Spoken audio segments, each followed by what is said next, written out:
kamu penting, lebih penting dari semua yang ku punya. Jika kamu salah, aku akan lupakan, walau belum tentu kau lakukan yang sama. Karena untukku kamu lebih penting dari egoku.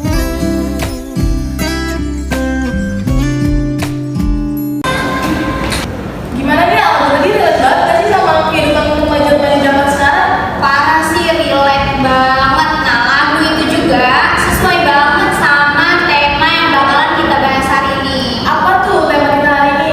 Tema kita hari ini bakalan ngebahas tentang toxic relationship. Banyak banget gak sih pasti yang pernah terjebak atau sedang mengalami atau susah buat keluarnya di toxic relationship itu. Banyak banget sih, lihat dari TikTok, Instagram, mereka share tentang hubungan toxic relationship. Jadi bincang-bincang hari ini kita tuh gak berdua doang loh. Kita mau kedatangan 2 narasumber untuk sharing berbagai hal tentang toxic relationship. Benar banget.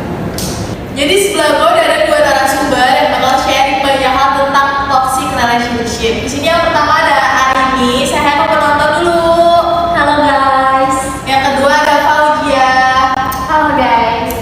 Nah, jadi selanjutnya kita juga ada berita dari segmen kita sebelumnya yang udah meliput beberapa mahasiswa tentang pendapat mereka gimana sih toxic relationship itu menurut pandangan dari narasumber tersebut.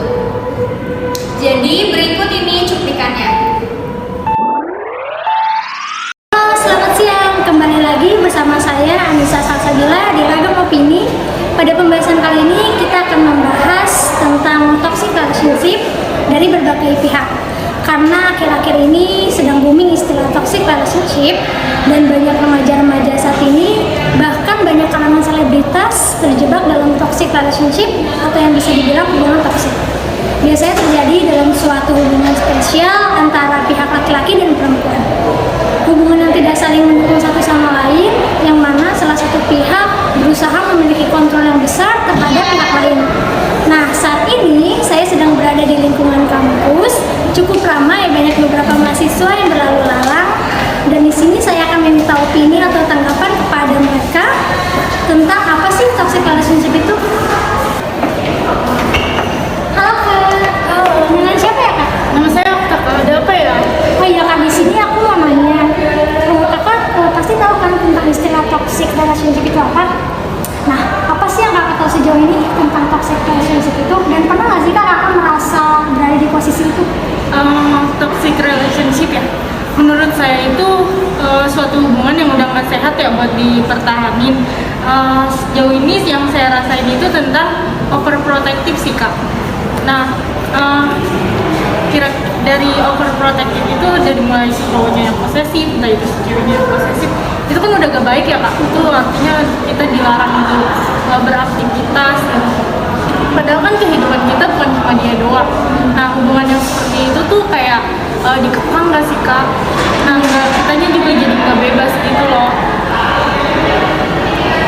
Sudah itu aja Kak? Iya. Terima kasih ya Kak. Halo Kakak semuanya. Iya. Ini pada sibuk? Kalian minta waktu sebentar? Iya. Nah, di sini aku mau membahas tentang istilah toxic relationship nih yang memang lagi ramai diperbincangkan. Nah, kakak-kakak di sini tahu nggak sih sejauh mana tentang toxic relationship itu? Itu hubungan yang gak sehat kan ya? Iya. Kalau menurut aku ya itu hubungan gak sehat, kayak banyak ngaturnya, pasangan itu banyak ngaturnya, terus komunikasinya juga gak lancar. Ya. Nah, kakak pernah nggak berada di posisi itu? Sejauh ini sih alhamdulillah gak pernah ya. Kalau kayak gitu. Kalau kakak-kakak yang lain? Nggak pernah. Tapi punya temen yang ada seperti itu juga, dia toksik ya hubungannya. Sering banget dengar cerita teman yang ditoksikin sama pasangannya. Udah itu lagi Kak, nggak ada tambahan lagi? Ada yang mau berbicara? Buka suara? Ayo tambahin. Kalau nggak ada ya udah ya Kak, makasih atas waktunya ya Kak. Halo Kak. Mau pada kemana nih? Mau ke kelas aja sih. Kak boleh minta waktunya sebentar? Boleh. Nah di sini aku mau membahas tentang toxic relationship Kak. Kakak tahu nggak sih tentang sejauh apa sih toxic relationship itu? Kalau menurut aku pribadi sih ya, kalau toxic relationship itu kayak hubungan yang kayak udah nggak sehat gitu loh. Jadi bisa terjadi dari pihak ceweknya atau pihak cowoknya, dan itu tuh nggak cuma nyerang fisik tapi nyerangnya juga mental. Gimana kakak mau nambahin? Iya, sama sih. Kayak misalnya hubungannya tuh salah satunya pokoknya ngerasa dia tuh terbebani gitu sama hubungannya. Yang satu pasti lebih dominan daripada yang satunya. Iya, jadi kedua hubungannya tuh kayak udah saling capek. Jadi hubungan yang nggak sehat ya? Iya. Terus jadi mereka tuh saling egois, overthinking terus. Nah, Tapi di sini kalian pernah merasakan seperti itu nggak? Kayaknya sih belum sih. hampir semua orang mungkin pernah ada di posisi itu, tapi banyak yang sebenarnya dia masih nggak sadar ada di posisi itu nggak sih. Jadi ya Kak, aku cuma mau nanya. Makasih ya Kak atas Terima kasih Kak. Nah, jadi gitu teman-teman, toxic relationship menurut pandangan dari beberapa mahasiswa. Nah, mirip-mirip ya sama pembahasan kita di awal tadi. Dan buat teman-teman yang mungkin merasa punya pengalaman yang sama atau sadar akan hubungan yang toxic, tenang aja, kalian gak sendiri kok. Dan kalian pasti bisa melewati semua ini. Nah, sekian informasi dari opini yang bisa saya sampaikan. Sampai jumpa di lain waktu dengan pembahasan lebih menarik lagi. Selamat siang. Nah, itu tadi liputan dari tim kita yang mewawancarai beberapa mahasiswa, dan ternyata banyaknya yang udah tahu tentang istilah dari toxic relationship ini. Oke, kita bakal dengerin opini dan sama narasumber kita nih. Menurut kalian tuh apa sih toxic relationship tuh apa? kalau menurut gue pribadi sih ya, toxic relationship tuh kayak suatu kondisi hubungan yang udah gak sehat gitu. Itu tuh bisa nyerang secara fisik bahkan sampai ke mental seseorang gitu. Nah, kayak kondisi yang gak sehat kayak gitu tuh bisa terjadi kayak orang yang pacaran atau kayak di pertemanan atau di keluarga atau bahkan di lingkungan sekitar gitu.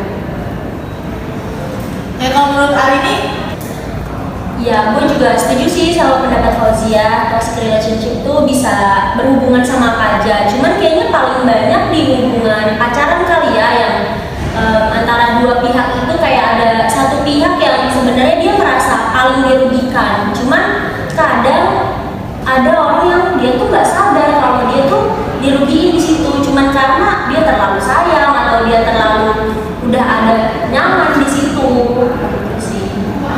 Nah, kalian di sini tuh pernah gak sih mengalami toxic relationship itu? Gue sih nggak tahu ya ini bisa dibilang ngalamin atau enggak, tapi ada pengalaman yang menurut gue tuh ada ciri-ciri beberapa dari si toxic relationship itu sendiri. Jadi gue pernah ngalamin hubungan yang lumayan lama, beberapa tahun. Kayak gue tuh diatur sama dia tuh lebih dominan gitu. Kalau misalnya gue mau pergi kemana, gue harus bilang sama dia. Gue mau ngelakuin suatu hal harus bilang sama dia. Dan dia pun responnya gak yang kayak cuman sebatas iya boleh, hati-hati gini. Tapi yang bener-bener kayak gue merasa tertekan sebenarnya di situ. Dia harus yang bilang ya udah, tapi jangan jangan deket-deket sama si A ya, jangan deket-deket sama si B ya, kayak gitu. Nah, menurut gue baru sadar tuh akhir-akhir ini kayak oh ternyata hubungan gue tuh toksik ya.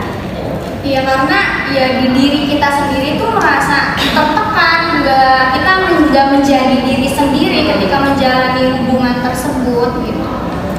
terus gimana tuh caranya lo bisa lepas dari hubungan yang toksik kayak gitu tuh? Sebenarnya sih gue merasa agak bodoh itu cukup lama ya, beberapa tahun. Jadi kalau buat bisa lepas, mikirnya banyak. Lepasnya ya mulai sadar aja pelan-pelan, mulai ngerasa gak nyaman, mulai ngerasa lama-lama rasa sayang gue ke dia tuh kekikis sama sikap posesifnya dia, sama aturan-aturan dia. Gue jadi ngerasa kayak, ya kan gue lagi ngalamin ini gitu, maksudnya kan gue ada kegiatan ini, kenapa dilarang, kenapa ini. Lama-lama mulai sadar sendiri, terus akhirnya gue memberanikan diri buat keluar dari zona nyaman itu. Terus gimana diri lu setelah lepas dari hubungan yang kayak gitu? Ada perubahan dari diri lu? Apa merasa lepas atau merasa makin, oh gue gak ada dia gak bisa hidup nih gitu? Gimana tuh kalau kayak gitu? Pasti awalnya gue ngerasain kayak gitu sih, maksudnya gue sebelum ngomong akhirnya kita udahan aja ya, itu tuh takut banget. Gue takut kayak gue sama siapa setelah ini gitu. Dari beberapa momen yang bertahun-tahun gue udah ngalamin, cuman ada dia di hidup gue yang tiap pagi gue bangun udah harus ngabarin dia, terus tiba-tiba gue nggak tahu harus ngabarin siapa. Itu gue takut banget di situ. Cuman ternyata pas gue udah akhirnya memutuskan keluar dari zona nyaman itu, ya udah berjalan gitu aja. Awalnya emang ya sedih, awalnya sakit karena ya gue menjalin hubungan pun sama dia bukan karena keterpaksaan dari orang lain atau dari hal lain, tapi emang hubungan yang makin lama makin toksik aja, makin lama kok makin gak jelas, makin banyak aturan dan lain-lain. Jadi ya udah berjalan apa, gue melupain dia pun berjalan waktu, lama-lama mulai terasa kayak, oh ternyata gue bisa kok nggak sama dia. Gue masih punya teman-teman, dan bahkan dari situ, dari gue keluar dari zona nyaman, gue mulai sadar kayak, oh ternyata temen gue banyak ya, oh ternyata ada loh yang perhatian sama gue daripada dia, maksudnya selain dia gitu, keluarga, temen, banyak deh pokoknya yang lain-lain. Berarti di hubungan lu itu lebih banyak apa ya, ketidakjujuran gak sih? Karena lu takut ngelakuin hal ini, jadinya lu mau gak mau lu bohong ke dia agar kayak dia nggak tahu apa yang lo lakuin. Jadi ya secara nggak langsung lo terikat gak sih, nggak bisa bebas, nggak bisa ngekspresiin diri lo, jadi lo nggak bisa grow up gitu gak sih? Iya sih, bener banget, toksiknya ada di situ juga. Jadi kayak karena kan gue tuh takut ya sama dia, maksudnya gue nurut bukan karena gue sayang sebenarnya, tapi makin kesini gue nurut karena gue males debat, gue males ribut, gue males kayak aduh nanti dia ngambek, gue males bujuknya dan lain-lain. Jadi kayak mendingan gue bohong aja deh daripada nanti jadi ribut, jadi kayak gitu. Iya sih, jadi toksiknya banyak hal yang dia sebenarnya nggak tahu gue tuh kayak gimana. Gila sih, itu sebenarnya tuh kayak capek banget gak sih ngejalaninnya tuh. Ya kita nggak bisa jadi diri kita sendiri, selalu menjalin diri kita tertekan, banyak bohongnya. Itu ya emang benar-benar toksik banget di dalam hubungan itu. Kalau dari Fauji sendiri, kira-kira ada nggak nih cerita atau pengalaman tentang toxic relationship dari teman-temannya yang mungkin curhat tentang hubungannya gitu? Kalau gue pribadi sih mungkin belum pernah ngerasain ya, cuman kalau ada dengar dari beberapa cerita temen gue, kayak rata-rata dari mereka tuh yang ngalamin toxic relationship tuh hubungannya yang udah berjalan lumayan lama gitu ya. Kayak mungkin awal-awal mereka belum sadar gitu, cuma seiringnya hubungan mereka berjalan gitu, lama-kelamaan kan sifat seseorang tuh muncul ya secara alami gitu. Jadi kayak dari pasangan tuh mulai ngeluarin sifat aslinya mereka gitu. Nah, mungkin timbul rasa ketidakcocokan gitu. Kayak rata-rata sih kayak gitu.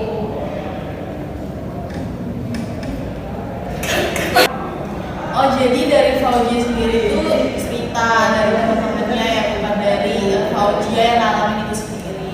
Jadi gue tuh juga sering banget ya ngeliat perempuan yang cerita-cerita di TikTok melalui video tentang mereka tuh proses mereka ngelewatin toxic relationship tuh yang sampai diselingkuhin, dipukulin, gimana caranya mereka ngelepas tuh harus ke psikiater, harus nyembuhinnya melalui obat-obatan. Itu tuh ternyata perlu waktu yang lama banget, sampai bahkan mereka tuh nggak mau ketemu orang, sampai berat badan mereka tuh menyusut turun jauh karena traumatik yang timbul gitu. Nah, kalau berdasarkan cerita, gue juga sebenarnya ada sih teman gue yang menurut gue itu hubungannya sih toksik ya. Toksiknya di sini kalau dengar dari cerita dia tuh ngerasa insecure di dalam hubungan dia tuh dia ngerasa insecure. Jadi ketika dia menjalin hubungan sama si cowoknya ini, dia berusaha buat tampil perfect, tampil sempurna gitu. Gak mau kalau bikin instastory dia gak mau kelihatan muka dia yang jelek atau apa, karena dia takut si cowoknya ini tuh gak menerima kalau dia tampil gak perfect kayak gitu. Menurut gua sih insecure juga bisa ngejadiin hubungan yang toksik gitu. Kalau menurut gue insecure itu emang salah satu dari toxic relationship, tapi biasanya tuh nggak ada respon yang baik dari si cowok untuk tidak dukungan gitu buat pacarnya untuk juga insecure. Biasanya tuh cowok itu juga punya peran besar gitu, biar kita tuh pede gitu, terus kita nggak dibanding-bandingin sama masa lalu atau sama yang ada di masa depan gitu, biar kita tuh jadi diri kita sendiri. Bahkan ada loh di dalam hubungan tuh si cowoknya kayak yang lebih kayak ceritain mantan gue tuh gini-gini loh, sedangkan kok lu nggak gitu sih. Jadi menurut gue itu toxic juga sih, yang ngebikin malah si cewek ini jadi makin insecure kayak gitu sih menurut gue. Agak takut ya kalau terlalu lama ngebiarin diri kita tuh di situasi yang toxic ya, toxic relationship itu. Jadi gue pernah baca ada ahli yang mendefinisikan tentang toxic relationship itu bahwa hubungan yang toxic itu cenderung didasari oleh konflik, kompetisi hingga keinginan untuk mengontrol. Nah, itu juga ada ciri-cirinya dari toxic relationship. Yang pertama itu ada menuntut, terus ada rasa tidak aman, insecure. Nah, perasaan insecure itu dirasakan salah satu pihak atau keduanya bisa jadi juga. Nah, itu menjadi salah satu tanda dari toxic relationship. Nah, terus juga ada kritik yang berlebih dari salah satu pasangan, terus adanya ketidakjujuran. Nah, itu juga menjadi tanda dari toxic relationship. Dari ciri-ciri tadi mungkin kita bisa lebih waspada untuk menarik diri sebelum terjerumus lebih dalam di dalam hubungan tersebut. Nah, buat teman-teman yang di rumah yang mungkin lagi terjebak di dalam toxic relationship atau amit-amit jangan sampai ya kita ada di hubungan seperti itu, ingat kamu itu berharga dan layak banget buat dapetin yang jauh lebih baik dari dia. Semua itu cuma tentang proses dan kamu harus berani buat keluar dari zona nyaman dan cari kenyamanan yang sesungguhnya. Oke, segitu dulu bincang-bincang kita hari ini. Terima kasih kepada dua narasumber yang sudah bersedia untuk berbagi sharing banyak hal tentang toxic relationship. Sampai bertemu di Ragam Opini